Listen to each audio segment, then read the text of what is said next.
अष्टाध्याय के द्वितीय अध्याय का तृतीय पाद, जिसमें कि विभक्ति प्रकरण है, वह पाठ चल रहा है। तृतीय विभक्ति का प्रकरण आज हम सब पढ़ेंगे। पहला सूत्र है कर्तृकरणयोस् तृतीया। कर्तृकरणयोः सप्तमी का द्विवचन, तृतीया प्रथमा का एक वचन। समास होगा कर्ता च करणञ्च इति कर्तृकरणे तयोः कर्तृकरणयोः इतरेतर द्वंद्व समास। अनुवृत्ति अनभिहिते। अर्थ सूत्र का अनभिहितयोः कर्तृकरणयोः तृतीया विभक्तिर्भवति। अनभिहित कर्ता और करण कारक में तृतीया विभक्ति होती है। उदाहरण कर्ता का है देवदत्तेन कृतं, देवदत्तेन भुक्तं, देवदत्तेन वेदः पठ्यते,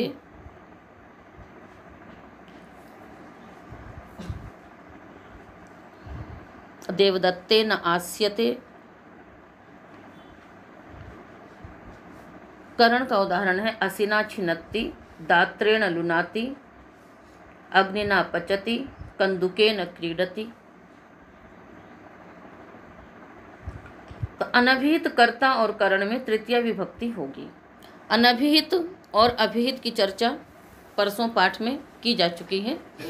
अनभिहित यानी तिंकृत तद्धित समास से जो अनभिहित है। तो पहले जो उदाहरण थे देवदत्तेन कृतं, यज्ञदत्तेन भुक्तं, देवदत्तेन पठ्यते, देवदत्तेन आस्यते इत्यादि। तो इन सब में क्या है कि जो कृतं यक्ता प्रत्यय है, ये कर्म में आया है, अतः कर्ता क्या है, अनभिहित है।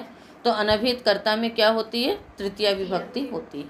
देवदत्तेन पठ्यते, यहाँ पर जो लकार आया है वो किस में आया है, कर्म में आया है, अतः कर्ता क्या है, अनभिहित है, इसलिए कर्ता में तृतीया विभक्ति होगी। देवदत्तेन आस्यते में बताइए किस में आया है, भाव में आया है, अतः कर्ता अनभिहित है, सो इसमें तृतीया विभक्ति हो गई। तो देवदत्त आगे टा के स्थान पर टांग सिंह सामिनात्स्या से इन आदेश, देवदत्त इन आद्गुण से गुण करके देवदत्तेन।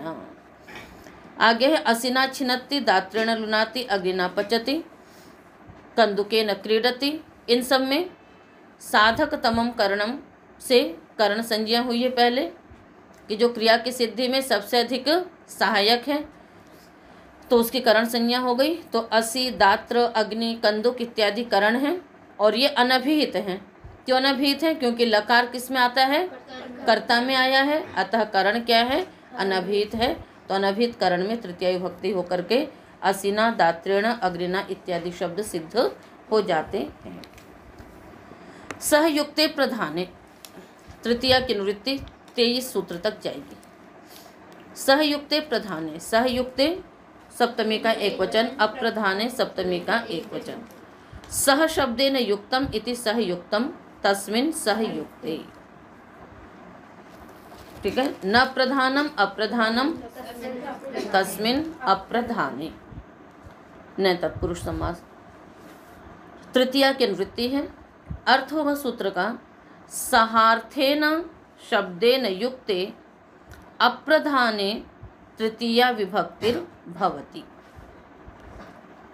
सहार्थक शब्दों के योग में, सह अर्थात साथ, साथ अर्थ वाले जो अन्य भी शब्द हैं, कौन कौन से, साकम, सार्धम, समम इत्यादि, जिनका अर्थ होता है साथ। तो साथ अर्थ वाले जो भी शब्द होंगे उनके योग में क्या होगी, तृतीया विभक्ति होती है। किसमें होती है, जो अप्रधान करता है, किसमें होगी, अप्रधान कर्ता में तृतीया विभक्ति होगी। अप्रधान कारक ले लीजिए, कोई भी हो सकता है वो। तो उदाहरण बनेगा पुत्रेण सह आगतः पिता, पुत्रेण सह स्थूलः, पुत्रेण सह गोमान्। इसी प्रकार से पुत्रेण सार्धम आगतः पिता, पुत्रेण सार्धम स्थूलः, पुत्रेण सार्धम गोमान्। ठीक है, तो साथ का मतलब क्या है, क्रिया, गुण अथवा द्रव्य, क्रिया, गुण अथवा द्रव्य, है ना। इनमें से किन्हीं भी दो पदार्थों का साथ हो सकता है। इनमें से किन्हीं भी दो पदार्थों का जो संबंध होता है वो क्या हो जाता है, वही सह का प्रयोग होता है। ठीक है।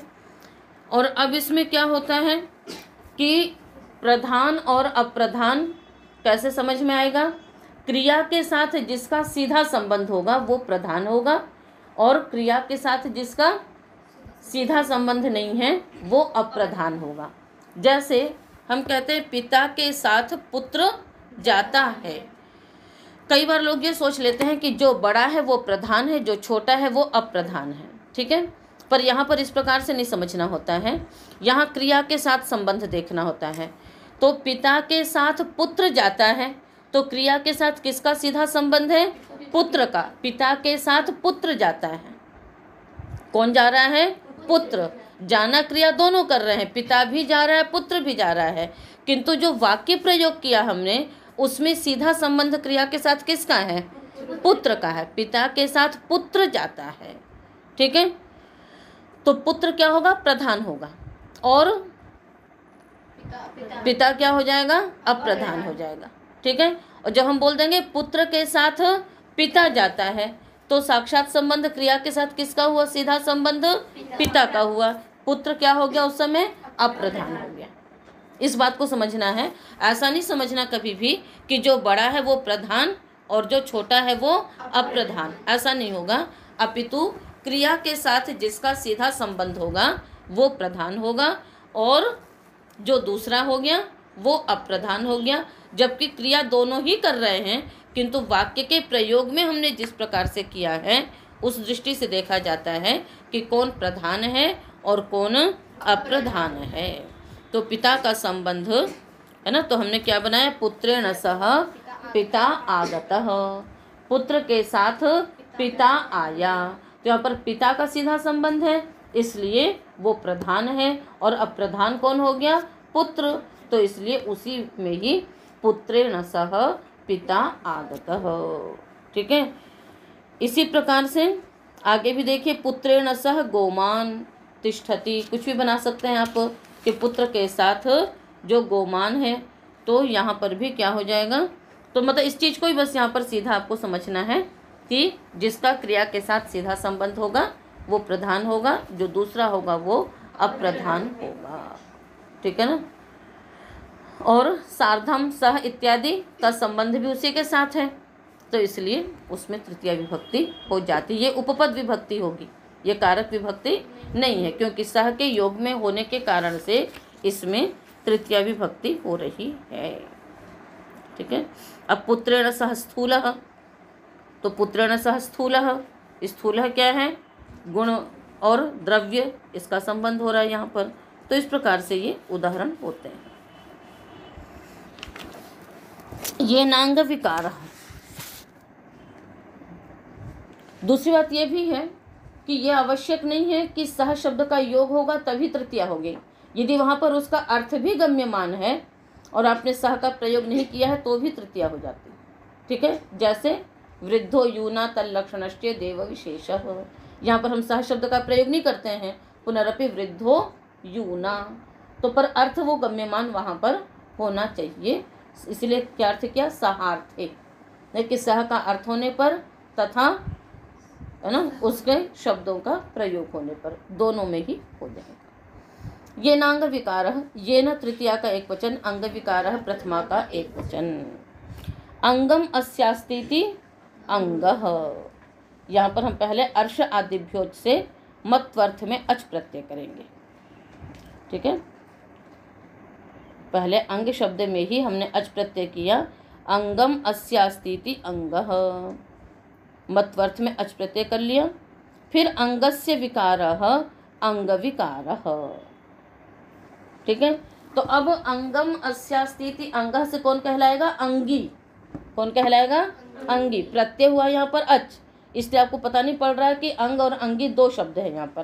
तो यहाँ पर अंगस्य विकार का अर्थ क्या हो जाएगा, वस्तुतः अंगी का विकार।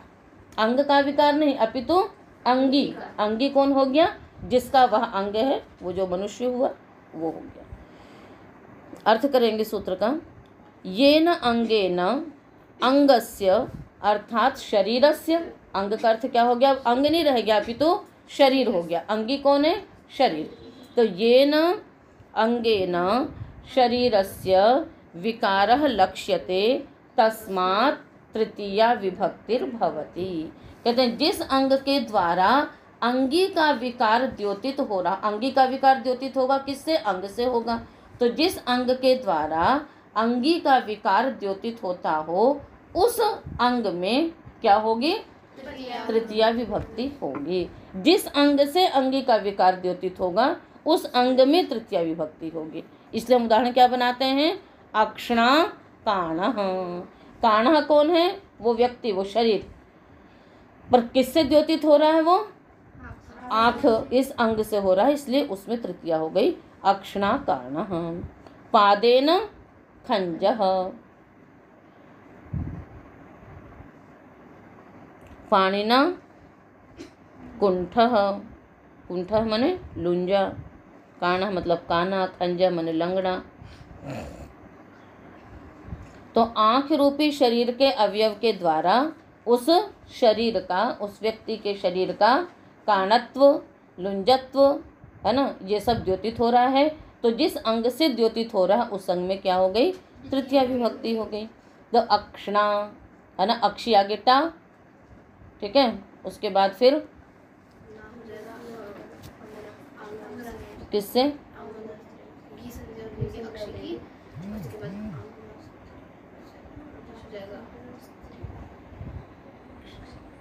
ऐसे बनते हैं इसके सिद्धि? कैसे रूप चलते हैं? किसमें? अक्षी, अक्षिणी, कोची विभक्तों से नुमागम होगा, ठीक है ना, तो बन जाएगा। और फिर तो अक्षणा कैसे बन रहे हैं?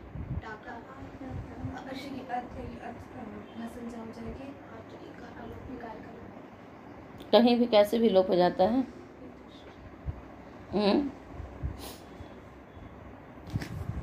कहीं भी कैसे भी लोप हो जाता है।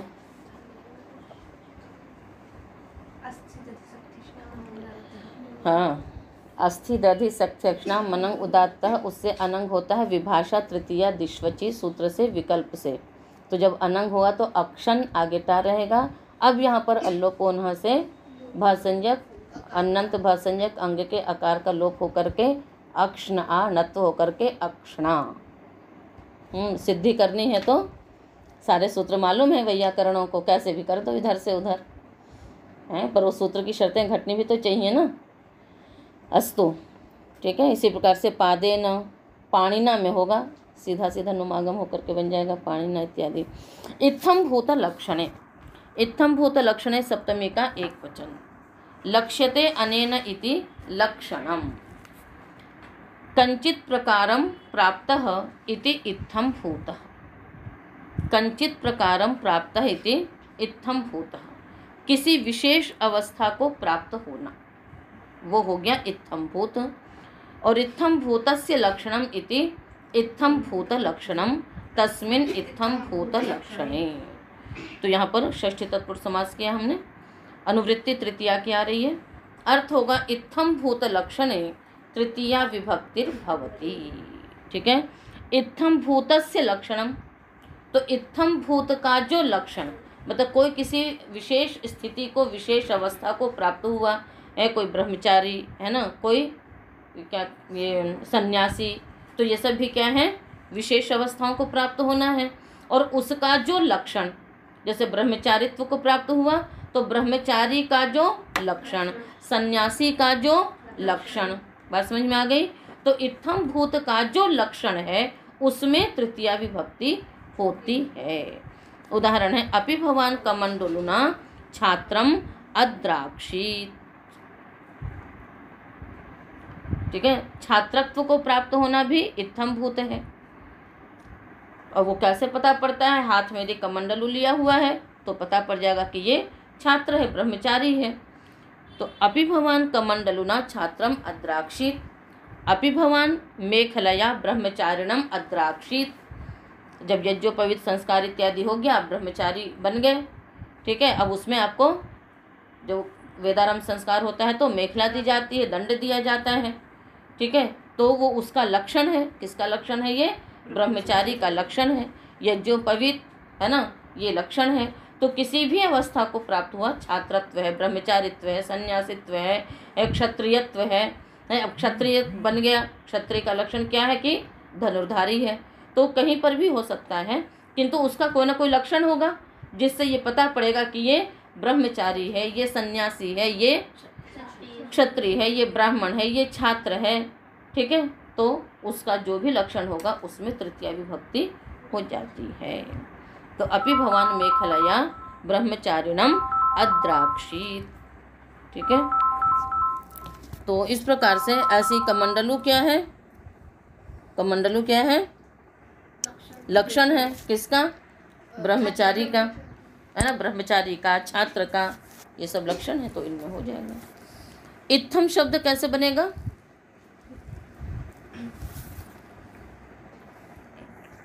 भूत शब्द कैसे बनता है यहाँ पर, नहीं, यहाँ पर भू सत्तायम से नहीं बनेगा, यहाँ पर भू प्राप्त चुरादी गण में धातु है उससे, इसीलिए भूता का अर्थ हो गया प्राप्त, चुरादी गण की धातु है उससे भूत शब्द बना, तो भूत का अर्थ है प्राप्त। और इत्थम, इदम शब्द से थम प्रत्यय हुआ, इदम स्थमु से, तो इद थम खरिच से चर्थ होकर के इत्थम, तो इत्थम भूतः, इसलिए इसका अर्थ क्या हो गया, प्राप्तः। संज्ञोन्यतरस्याम कर्मणि, संज्ञ षष्ठी का एक वचन, अन्यतरस्याम अव्ययपदम कर्मणि सप्तमी का एक वचन। यहाँ तृतीया और अनभिहिते, संपूर्वस्य ज्ञाधातोः अनभिहिते कर्मणि कारके तृतीया विभक्तिर्भवति विकल्पेन। क्या अर्थ होगा, बोलिए, संपूर्वस्य ज्ञाधातोः अनभिहिते कर्मणि कारके तृतीया विभक्तिर्भवति विकल्पेन। संपूर्वक जानाति धातु का जो अनभिहित कर्म, उसमें तृतीया विभक्ति होगी विकल्प से। कर्म में वैसे द्वितीया होनी चाहिए, किंतु यहाँ पर क्या होगी, तृतीया विभक्ति होगी।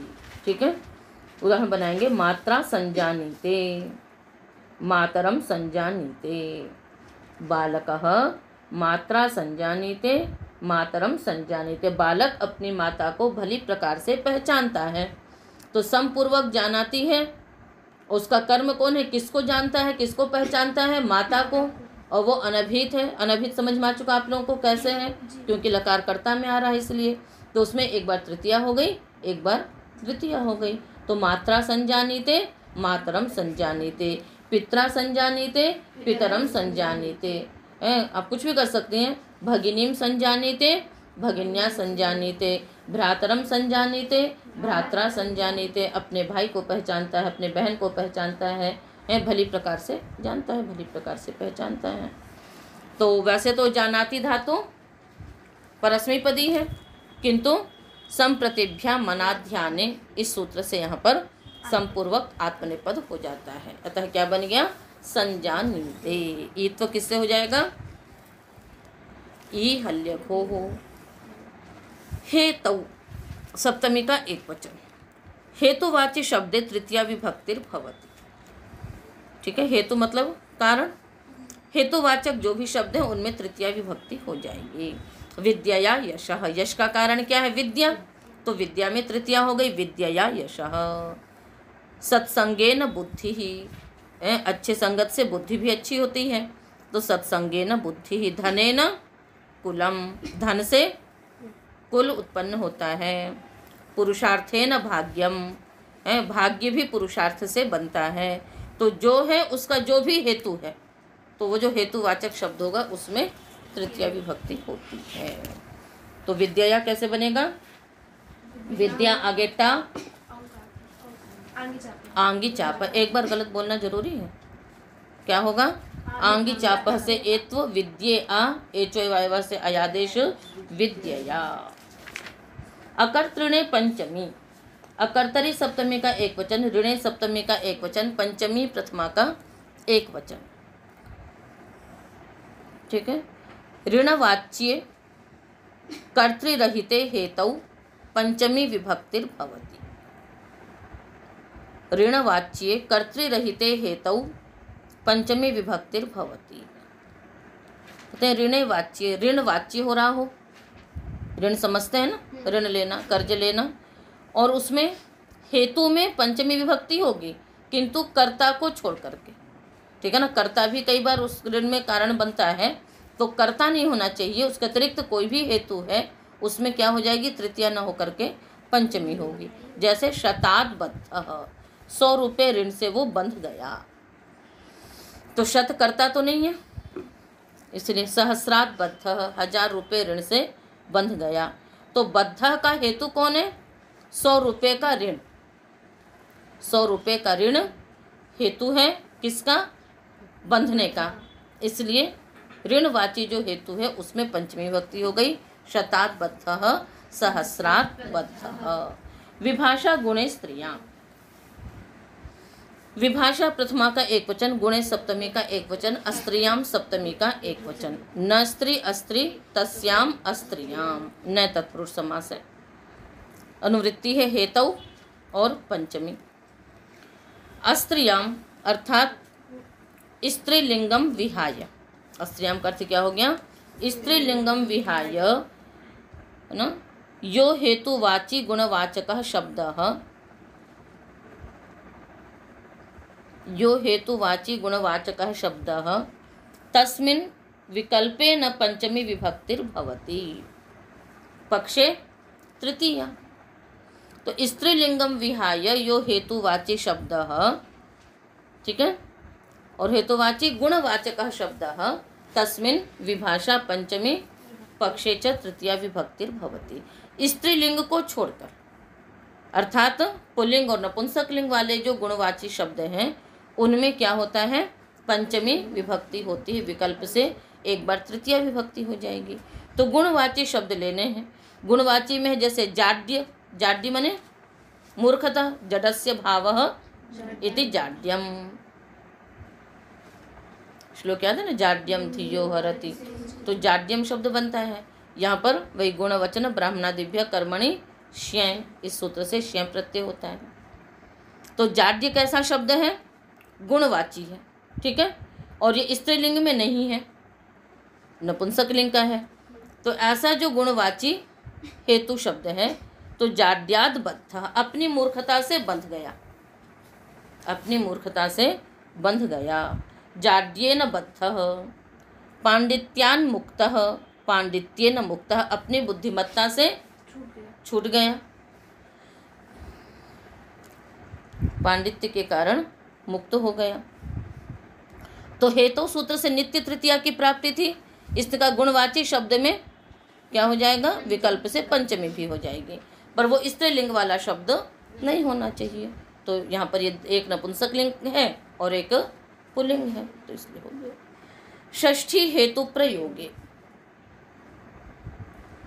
षष्ठी प्रथमा का एक वचन, हेतु प्रयोगे सप्तमी का एक वचन। हेतु प्रयोगः हेतु प्रयोगः हेतु प्रयोगे, ठीक है। अनुवृत्ति है हेतु, हेतु की अनुवृत्ति आ रही है। कहते हैं हेतु शब्दस्य प्रयोगे हेतु द्योत्य, एक तो होता है हेतु कारण, उसमें हेतु शब्द नहीं था, किंतु यहाँ पर हेतु शब्द लेना है। कहते हैं हेतु शब्दस्य प्रयोगे हेतु द्योत्ये षष्ठी विभक्तिर्भवति। तो हेतु शब्द का प्रयोग हो रहा हो और हेतु द्योतित भी हो रहा हो तो षष्ठी विभक्ति होगी। जैसे अन्नस्य हेतोः धनिकुले वसति। अब यहाँ पर क्या है देखो, अन्न के कारण, ठीक है ना, धनवान के पास रहता है, यहाँ पर हेतु शब्द का प्रयोग कर दिया। यदि हेतु शब्द का प्रयोग नहीं होता, केवल हेतु द्योतित हो रहा होता, तब तो तृतीया विभक्ति होती, अन्नेन वसति, अन्नेन धनिकुले वसति, वहाँ पर हेतु था केवल। किंतु हेतु शब्द का यदि प्रयोग हो जाएगा तब क्या हो जाएगी, उसमें षष्ठी विभक्ति हो जाएगी। तो अन्नस्य हेतोः धनिकुले वसति, ठीक है। तो हेतु शब्द के प्रयोग में और हेतु जिससे हेतु द्योतित हो रहा हो उसमें षष्ठी हो गई।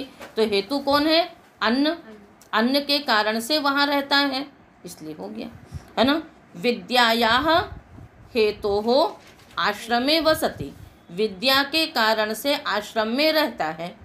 यहाँ पर हेतु शब्द का प्रयोग हो गया तो दोनों में षष्ठी हो गई, हेतु में भी षष्ठी हो गई और हेतु मतलब हेतु शब्द में भी और जहाँ हेतु द्योतित हो रहा था उसमें भी हो गई। तो विद्यायाः हेतोः आश्रमे वसति। सर्वनाम्नः तृतीया च, सर्वनाम्नः षष्ठी का एक वचन, तृतीया प्रथमा का एक वचन, च अव्ययपदम। षष्ठी हेतु प्रयोगे हेतु सबकी अनुवृत्ति आ रही है। षष्ठी हेतु प्रयोगे की अनुवृत्ति 27 सूत्र तक जाएगी, यानी इसी सूत्र तक, और हेतु की अनुवृत्ति तो अभी चल रही है, यहीं तक आएगी, उसकी भी 27 तक। अर्थ करेंगे, सर्वनाम्नः हेतु शब्दस्य प्रयोगे हेतु द्योत्ये तृतीया विभक्तिर्भवति चकारात् षष्ठी च। क्या हुआ? सर्वनाम्नः हेतु शब्दस्य प्रयोगे हेतु द्योत्ये तृतीया विभक्तिर्भवति चकारात् षष्ठी च। कहते हैं वो जो हेतु शब्द है यदि वो सर्वनाम हो तो सर्वनाम हेतु शब्द के प्रयोग में और हेतु भी द्योतित हो रहा हो तो तृतीया विभक्ति होगी, षष्ठी भी हो जाएगी। उदाहरण बनेगा, कस्य हेतुः वसति केन हेतुना वसति। किस कारण से रहता है, तो यहाँ पर हेतु शब्द का प्रयोग हुआ, किंतु उधर क्या है, द्योतित कौन सा हो रहा है, हेतु शब्द सर्वनाम है, तो सर्वनाम शब्द में षष्ठी हो गई। तो कस्य हेतुः वसति केन हेतुना वसति, दोनों विभक्तियां हो गई। यस्य हेतुः वसति येन हेतुना वसति, जिस हेतु से रहता है।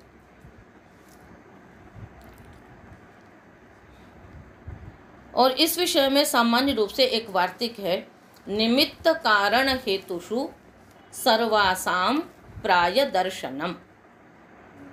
निमित्त कारण हेतुषु सर्वासाम प्राय दर्शनम। कहते निमित्त कारण हेतु इन शब्दों का प्रयोग हो तो जो सर्वनाम विशेषवाची शब्द होंगे उनमें प्रायः सभी विभक्तियां हो जाती हैं। तृतीया और पंचमी का तो विधान, तृतीया षष्ठी का विधान ही कर दिया, और इस वार्तिक ने ये कह दिया कि यदि निमित्त कारण हेतु शब्दों का प्रयोग हो रहा हो तो जो सर्वनाम शब्द है हेतु द्योतित होने वाला उसमें प्रायः सभी विभक्तियां हो जाएंगी। तो अब और भी बना सकती हैं, कस्य हेतुः वसति केन हेतुना वसति, कस्मै हेतवे वसति, कस्माद् हेतोः वसति, पंचमी भी हो जाती है, षष्ठी भी हो जाती है, चतुर्थी भी हो जाती है, तो प्रायः सभी विभक्तियां होती हैं। इसी प्रकार निमित्त शब्द भी ले सकते हैं, ठीक है, कस्य निमित्तस्य वसति, केन निमित्तेन वसति, कस्मै निमित्ताय वसति, कस्मात् निमित्ताद् वसति, प्रायः करके सभी विभक्तियां देखी जाती हैं। तो निमित्त कारण हेतुषु सर्वासाम प्राय दर्शनम। आगे तो ये तृतीया इत्यादि विभक्तियां समाप्त हुई। अपादाने पंचमी, अपादाने सप्तमी का एक वचन, पंचमी प्रथमा का एक वचन, अनभिहिते की अनुवृत्ति है। अनभिहिते अपादाने कारके अनभिहित अपादान कारक में पंचमी विभक्ति होती है। वृक्षात् पत्राणि पतन्ति, वृक्ष से पत्ते गिरते हैं। ग्रामात् आगच्छति, गांव से आता है। गुरोः अधीते, अध्यापकात् अंतर्धत्ते। चौरात् त्रायते, चौरात् बिभेति, जिनके भी अपादान संज्ञा की थी प्रथम अध्याय के चतुर्थ पाद में, ध्रुवमपाय पादानम से आगे कई सूत्रों में अपादान संज्ञा हुई थी, उन सभी अपादान संज्ञक शब्दों में क्या हो जाएगी, कारक में पंचमी विभक्ति होती है इस सूत्र से। तो एक बार आप लोग पीछे के सारे जो अपादान संज्ञा वाले सूत्र हैं उनको देख लीजिएगा। अन्यारादितरर्थे दिक् शब्दांचोत्तर पदा जाहि युक्ते, अन्यारादितरर्थे दिक् शब्दांचोत्तर पदा जाहि युक्ते, सप्तमी का एक वचन, पूरा एक साथ है। समास करेंगे, अन्यश्च, आराच्च, इतरश्च, ऋतेच, दिक्शब्दश्च, अंचोत्तरपदश्च, आच्च, आहिश्च इति अन्यारादितरर्थे दिक्शब्दांचोत्तरपदा जाहि, ठीक है, जाह यह बहुवचन कर दो, और एतैहि युक्तम इति अन्यारादितरर्थे दिक्शब्दांचोत्तरपदा जाहि युक्तम तस्मिन् जाहि युक्ते। उससे पहले आप समास कर लीजिए। दिशि दृष्टः शब्दः दिक् शब्दः, जहाँ भी दिक् शब्द आएगा वहाँ आप क्या समास करेंगे? दिशि दृष्टः शब्दः दिक् शब्दः, कि जो दिशा के लिए देखा गया, संप्रति दिशा में नहीं है, पुनरपि कभी दिशा में देखा गया, वे सभी शब्द क्या कहलाएंगे? दिक् शब्द। अंचु उत्तर पदम यस्य तत् अंचुत्तर पदम, अंचु उत्तर पद में है जिसके, वो होगा अंचुत्तर पद।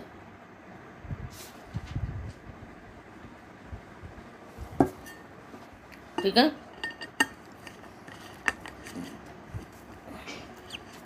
समास आपने कर लिया। द्वंद्व गर्भ तृतीया तत्पुरुष समास है। अर्थ करेंगे। पंचमी की अनुवृत्ति आ रही है जो कि 35 सूत्र तक जाएगी। अर्थ करेंगे। अन्य, आरात, ऋते, दिक् शब्द, अंचुत्तर पद, आच, आहि इत्येतैहि योगे पंचमी विभक्तिर्भवति। इन शब्दों का योग हो तो पंचमी विभक्ति होती है। अन्य का अर्थ आप जानती ही हैं, भिन्न। आरात का अर्थ क्या होगा? दूर अथवा समीप, दोनों अर्थ होता है आरात का। ऋते का अर्थ क्या होता है? बिना। उसके अतिरिक्त और शब्द क्या है? दिक् शब्द, जो भी पूर्व है ना, पर, दक्षिण, उत्तर, ये सब शब्द हैं जो कि दिशा में देखे गए हैं, वे सभी दिक् शब्द कहलाएंगे। अंचुत्तर पद, अंचु उत्तर पद वाले, जैसे प्राक, प्रत्यक, उदक इत्यादि शब्द, ये अंचुत्तर पद हैं।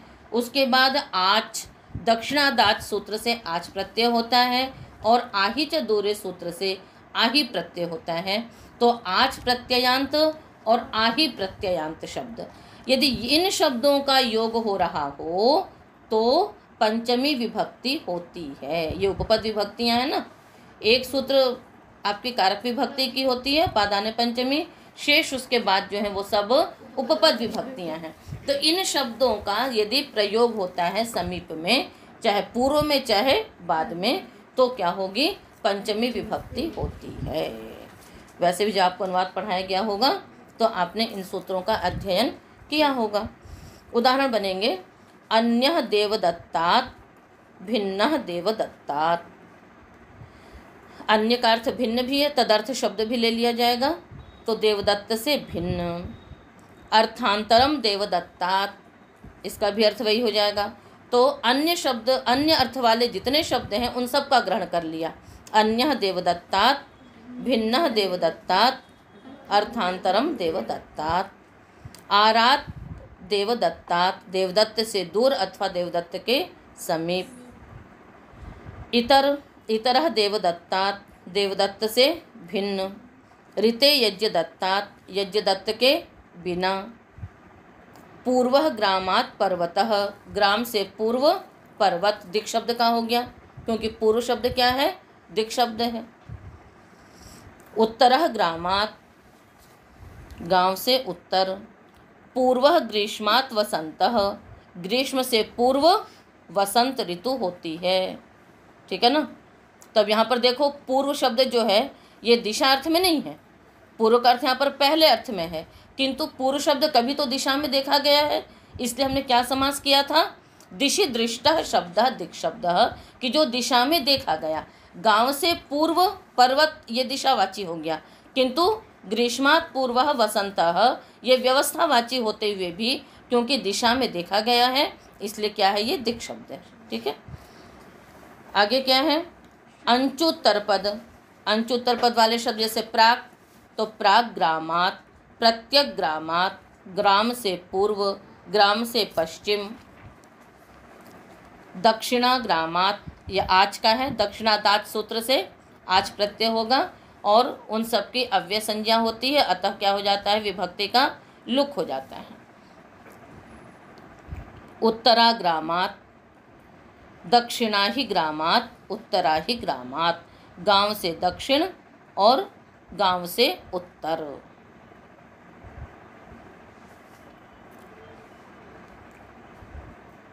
तो प्राक शब्द की सिद्धि कैसे होती है? प्रपूर्वक अंचु धातु रखते हैं और ऋत्विक दध्रिक स्रग दिगुष्णी गंचु युजुकृन चामच, इस सूत्र से क्विन प्रत्यय होता है। और क्विन प्रत्यय होने के पश्चात क्विन प्रत्यय से कुह से कुत्व होकर के कवर्गादेश होकर के क्या बन जाता है? प्राक, है ना, प्राक प्राक प्रांचौ प्रांचः। इसी प्रकार से एक दूसरा शब्द भी प्राक बनता है, ठीक है ना, प्राक बन गया। अब उसके पश्चात एक सूत्र है दिक् शब्देभ्यः सप्तमी पंचमी प्रथमाभ्यो दिग्देश कालेष्वस्ताति। दिक् शब्देभ्यः, ये जो प्राक बन गया ये दिशावाची बन गया। अब उसके पश्चात दिक् शब्देभ्यः इस सूत्र से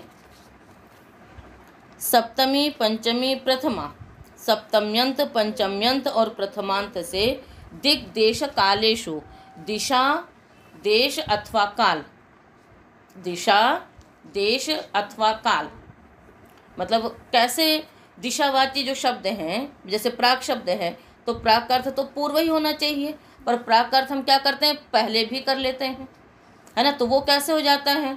तो वही काल। तो दिशा देश और काल, इन तीनों अर्थों में क्या प्रत्यय होता है? अस्ताति प्रत्यय होता है। क्या प्रत्यय होता है? अस्ताति प्रत्यय होता है। तो प्राक यह शब्द दिशावाची है और ये हमारे ऊपर है कि हम सप्तम्यंत से कर रहे हैं, पंचम्यंत से कर रहे हैं अथवा प्रथमांत से कर रहे हैं, ठीक है। जब हमें उसमें कहना होगा कि भाई प्राची दिशा में, तो सप्तम्यंत हो जाएगा, प्राची दिशा से तो पंचम्यंत हो जाएगा, प्राची दिशा जब कहनी होगी तो प्रथमांत हो जाएगी। बात समझ में आ रही है ना। तो इस प्रकार से कभी सप्तम्यंत, जैसे जैसे हमें अपेक्षा होगी जिस अर्थ को कहना होगा, तो सप्तम्यंत पंचम्यंत अथवा प्रथमांत, तो जब हम सिद्धि करेंगे तो वो विभक्तियां रख लेंगे। तो इस स्थिति में यहाँ पर क्या होता है? अस्ताति प्रत्यय होता है। तो यहाँ पर जैसे प्राक शब्द बना चुके, तो प्राच आगे हम यदि सप्तम्यंत से करेंगे तो ंगी लाएंगे, उसके बाद अस्ताति रखेंगे, उसके पश्चात तद्धित संज्ञा तो है अस्ताति प्रत्यय की, कृत तद्धित समासाष्ट से प्रातिपदिक संज्ञा करके अंतर्वर्तनी विभक्ति का लुक कर देंगे, तो प्राच अस्ताति, ठीक है। उसके पश्चात एक सूत्र है अंचेर लुक। क्या है सूत्र? अंचेर लुक। ये क्या करता है? अंचेह उत्तरस्य अस्ताति प्रत्यय से लुक होती, जो आपने अस्ताति प्रत्यय किया था उस प्रत्यय का क्या कर देता है? लुक कर देता है। तो पूरे अस्ताति प्रत्यय का लुक हो गया, तो क्या शेष रह गया? प्राच। अब कुत्व इत्यादि कर लीजिए तो क्या बन जाएगा? प्राक। और अब इसका रूप नहीं चलेगा क्योंकि ये अव्यय हो गया, तो ये प्राक ही रह गया। इसी प्रकार दक्षिणा शब्द बनाएंगे हम, प्रत्यक इत्यादि भी इसी प्रकार से बन जाएंगे।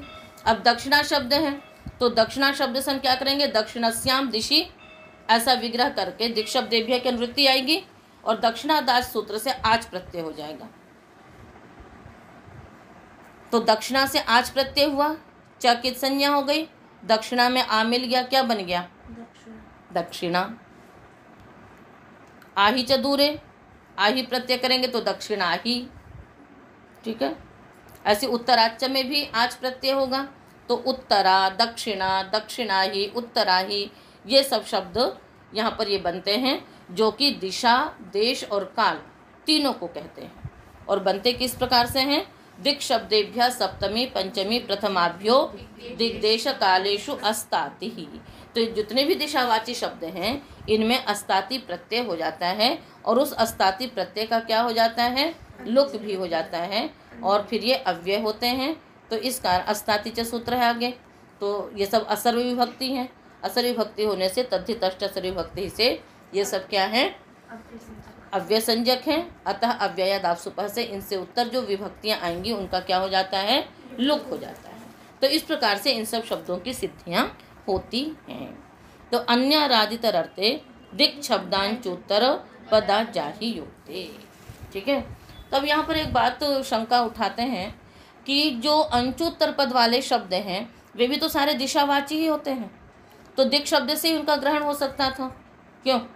जो भी अंचुत्तर पद वाले शब्द हैं, प्राक, उदक, प्रत्यक, यही सब हैं, इनका भी अर्थ क्या है? दिशा ही है। ठीक है, तो दिक् शब्द से इनका भी ग्रहण हो सकता था, पुनः अंचुत्तर पद ग्रहण क्यों किया? ठीक है, तो उसके लिए एक वाक्य है, मंद बुद्धि प्रतिपत्त्यर्थम अंचुत्तर पदम उक्तम।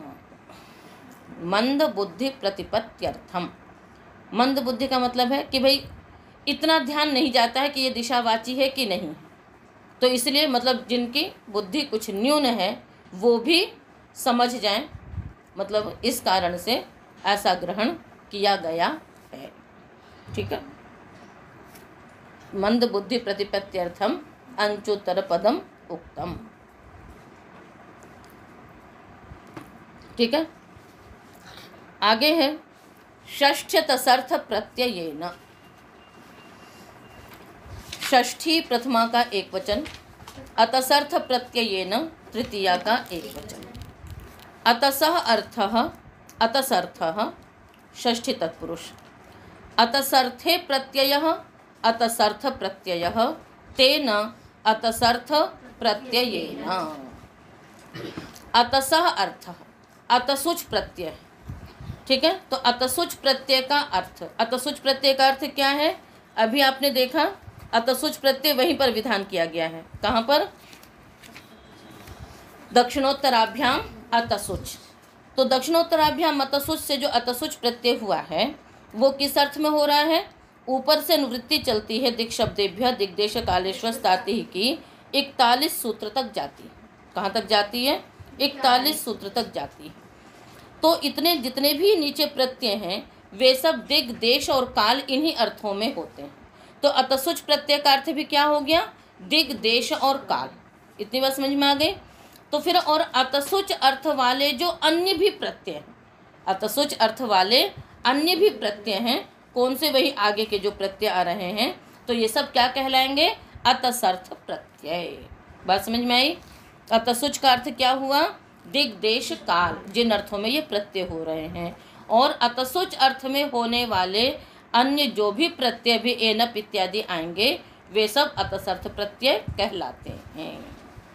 अर्थ करेंगे सूत्र का, अतसर्थ प्रत्ययेन युक्ते षष्ठी विभक्तिर्भवति।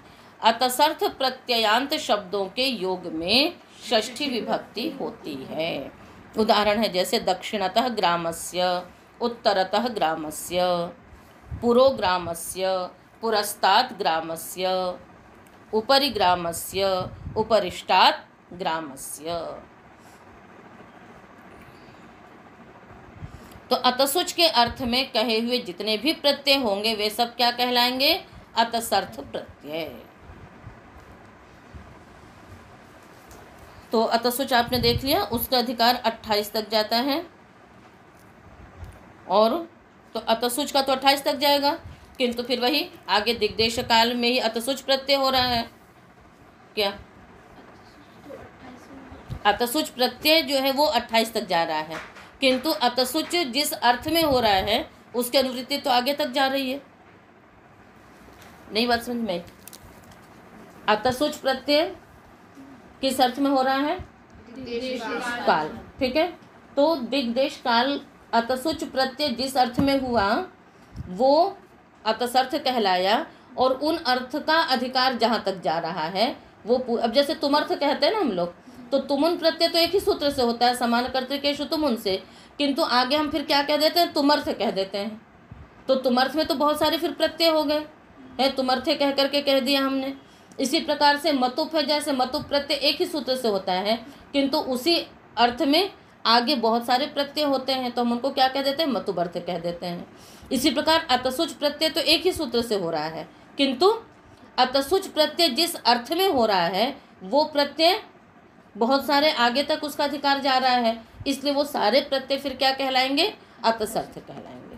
ठीक है, तो इस कारण से जो आपने दक्षिणोत्तराभ्याम अतसुच से अतसुच प्रत्यय किया, उसके बाद उपरिष्टात् है, इससे निपातन हो गया, पश्चात में निपातन हो गया, उत्तराधरा दक्षिणादाति से आति प्रत्यय हो गया, फिर उसके बाद और भी पूर्वाधरा वराणामसी से असी प्रत्यय हो गया। ये सारे प्रत्यय क्या कहलाएंगे? अतसर्थ प्रत्यय कहलाएंगे। ठीक है, क्योंकि अतसुच जिस अर्थ में हुआ है उसी अर्थ में ये भी प्रत्यय हो रहे हैं। अधिकार उस प्रकार से नहीं जा रहा है, किंतु इस तरह से वो होते हैं। तो अब देखिए, आपने बनाया दक्षिणतः, तो दक्षिणा शब्द से दक्षिण उत्तर, ठीक है ना। तो दक्षिण शब्द से आपने क्या किया? अतसुच प्रत्यय किया, तो क्या बन गया? दक्षिण अतसुच। और फिर उसके पश्चात आप क्या कर देते हैं? अतसुच प्रत्यय के परे रहते यचि भम से भसंज्ञा होगी, यस्य तिच सकार का लोप हो जाएगा, तो दक्षिण, फिर अतस मिल गया, तो दक्षिणतस सकुरुत्व विसर्ग करके दक्षिणतः। और ये जितने भी इधर प्रत्यय हैं ये सभी क्या हैं? असर्व विभक्ति हैं। ठीक है, असर्व विभक्ति होने से तद्धित अष्ट सर्व विभक्ति से अव्यय संज्ञा है। तो इसी प्रकार से उत्तराच्च सूत्र भी पढ़ा गया है आगे। तो उत्तर इसी सूत्र में पढ़ा दक्षिणोत्तराभ्याम, उत्तर शब्द से भी अतसुच प्रत्यय होगा, और उत्तर आ गया अतसुच, यस्य तिच से अ का लोप, तो उत्तरतः बन जाएगा। इसी प्रकार अगला उदाहरण आपने बनाया है पुरोग्रामस्य पुरस्ताद ग्रामस्य। एक सूत्र है पूर्वाधरा वराणामसी पुरधवश्चैषाम। यहाँ पर क्या होता है? पूर्व, अधर, अवर, इन प्रातिपदिकों से असी प्रत्यय होता है। तो पूर्व आगे असी, पूर्वस्याम दिशि अथवा पूर्वस्मिन काले, कुछ भी आप विग्रह रख सकती हैं। तो पूर्व नी आगे असी प्रत्यय करेंगे, अंतर्वर्ती विभक्ति का लोप कर दीजिए, पूर्व असी। और इसके पश्चात इसी सूत्र में कहा है पूर्वाधरा वराणाम, इन शब्दों से असी प्रत्यय होगा और इनको ये आदेश हो जाते हैं। क्या आदेश हो जाते हैं? पुर अध अव। क्या आदेश हो जाते हैं? पुर अव अध। ठीक है, तो पुर आदेश हो गया, पुर आगे असी का अस मिल गया, क्या हो गया? पुरस। तो पूर्व को पुर आदेश हो गया, तो क्या बन गया? पुरः ग्रामस्य। ठीक है, तो पुरस सकुरुत्व विसर्ग हो गया, पुरः ग्राम में षष्ठी विभक्ति हो गई। अब पुरस्तात है, पुरस्तात में अगला सूत्र अस्ताति च, तो पूर्व शब्द से अस्ताति प्रत्यय हुआ और पूर्व को पुरस आदेश हो गया। पूर्व से अस्ताति प्रत्यय हुआ और उसको पुर आदेश हो गया, तो फिर क्या बन गया? अस्ताति का अस्तात मिल गया, इसमें पुर अस्तात पुरस्तात बन गया। ये सब शब्द इस प्रकार से बनते हैं, पुरस्तात, अवस्थात। अब ऊपरी है, तो एक सूत्र है ऊपर युपरिष्टात। पुरस्तात में प्रत्यय तो अस्ताति हुआ, किससे? उसी से दिक् शब्देभ्य से, किंतु अस्ताति प्रत्यय के परे रहते भी पुरस आदेश होंगे। ठीक है ना। हाँ, अस्ताति से क्या कहता है? अस्ताति के परे रहते भी पुर अव आदेश हो जाते हैं, उसी से बन जाता है पुरस्तात, अवस्थात, अधस्तात। अब ऊपर उपरिष्टात सूत्र है, तो ऊपरी उपरिष्टात ये निपातन किए गए हैं। क्या निपातन हुआ? ऊर्ध्व शब्द को उप आदेश, ऊर्ध्व शब्द को उप आदेश निपातन हुआ और रिल प्रत्यय। ऊपरी शब्द कैसे बनता है देखो, है ना, ऊर्ध्वायाम दिशि, ऐसा विग्रह करके ऊर्ध्वंगी, आगे रिल प्रत्यय निपातन से किया और ऊर्ध्व को उप आदेश कर दिया, लकित संज्ञा कर दी, क्या बन गया? ऊपरी। और जब रिष्टातिल प्रत्यय कर देंगे तो क्या बन जाएगा? उपरिष्टात। तो ऊपरी उपरिष्टात, समझ में आ गया? तो ये सब अतसर्थ प्रत्यय हैं। अतसर्थ प्रत्यय ये यहीं पर कहे गए हैं, बताए गए हैं। तो इस प्रकार से इन सब शब्दों के योग में कौन सी विभक्ति हो रही है? षष्ठी विभक्ति हो रही है। ठीक है, तो आज पाठ इतना ही करेंगे, शेष पाठ। तो जिन शब्दों की सिद्धियां बताई हैं उन सिद्धियों को देख लीजिएगा, और पंचम अध्याय के तृतीय पाद में ये सारे सूत्र हैं, उन सूत्रों को भी निकाल करके देख लेंगे।